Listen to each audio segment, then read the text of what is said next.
Well, it is the day after Sandy came through. Got a tree down there. Tree down there. There's trees all over the place. Down there, there's a huge, ginormous fucking pine tree that fell in a house. I mean, huge tree. And then there's also a one of those giant trampolines. One of those giant trampolines is all the way up in the tangled up in the power lines, and there's a bunch of trees falling down.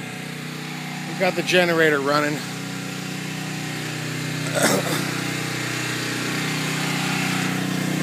It's gonna get loud, so you're not gonna be able to hear me.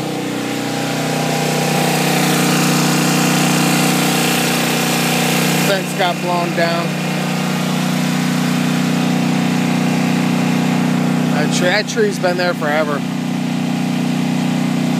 Finally got knocked over. Alright, let me get away from that. I can't upload anything right now. We've got no internet and my phone service isn't working. So I can't upload any videos. I tried to upload videos last night. I couldn't. There's no power. And I've got a scanner. And one thing I wanted to go over is the actual theft that's going on right now. I'm listening to the scanner, and the cops are responding to multiple calls of break and enterings, theft, people getting their generators stolen, their gas cans stolen, the fuel taken out of their cars, stuff like that. A lot of fuel-related and generator-related crimes. That's one thing you always have to be weary of, stuff like that. You want to make sure that you got everything locked up, you're on guard. I've got my handgun in my bed right next to me. I don't even have it locked up. There's not one in the chamber, but because here it was in the broad daylight all day, and people have been breaking and stealing people's gas cans right off the side of their house. Somebody be inside the house working, and out of nowhere their generator suddenly stops, and they're like, "What the hell? I got to go fill it up again," and the fucking thing's gone. So, you know, it's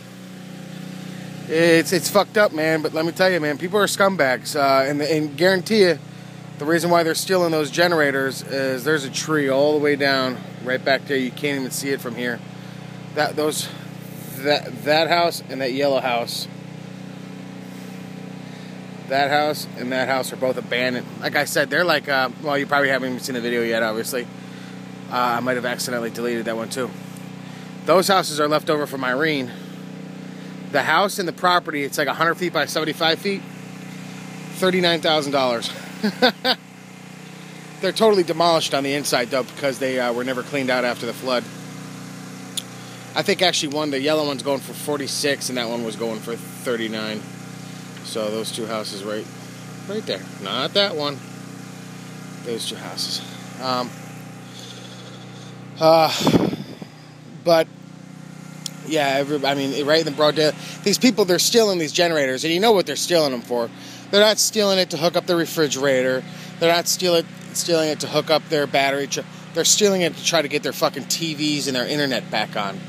Now, I tried hooking up our TV and internet, but unfortunately, because let me tell you, it's boring, because there's not really much cleanup we can do on the inside. The inside of the house is clean.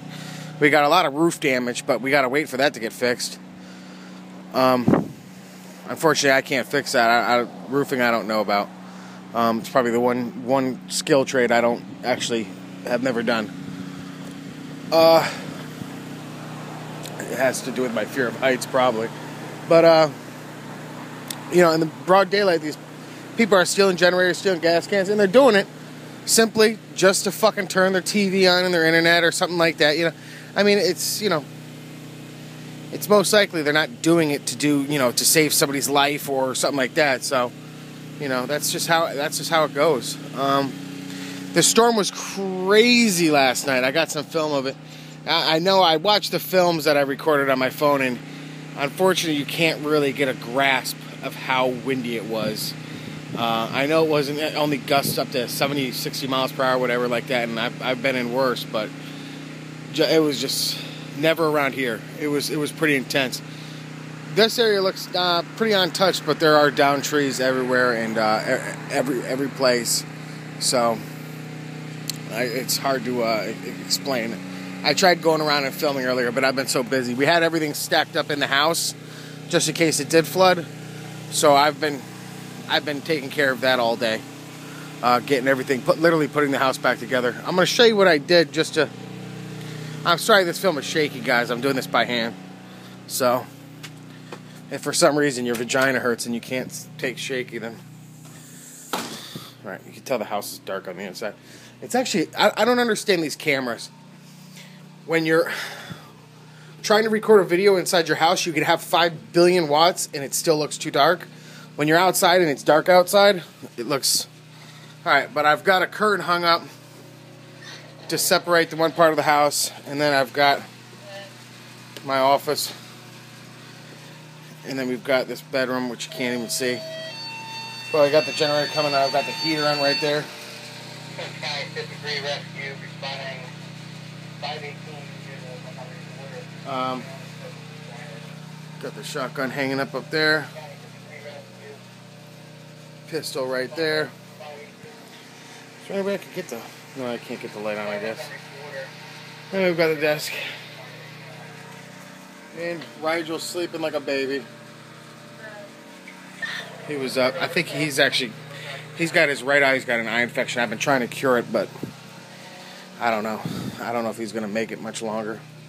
I don't know where the hell he got the eye. Well, it started off, he slammed his head up against the glass one day. I was changing his water bowl, ran full speed, and so his eye got all bruised, black and blue, and now the swelling hasn't gone down, and it's been about a month, so he got some type of infection when he did that.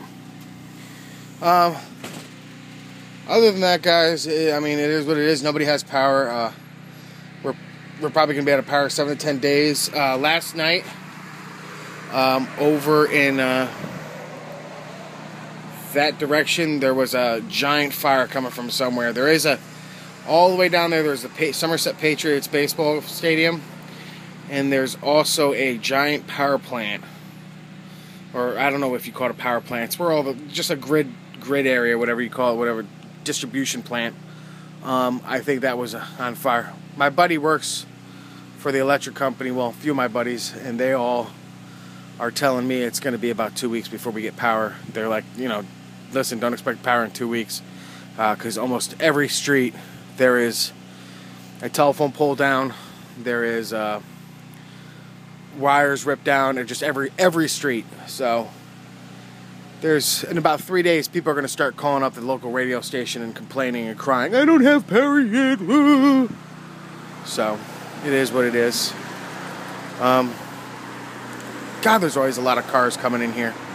It's a dead end, and it's a little tiny valley, and just all day, every day, all night, every night. Car after car after car coming in here. Alright guys, that's it. Just a little quick aftermath update. Maybe tomorrow I'll be able to get, still got a lot of stuff to do.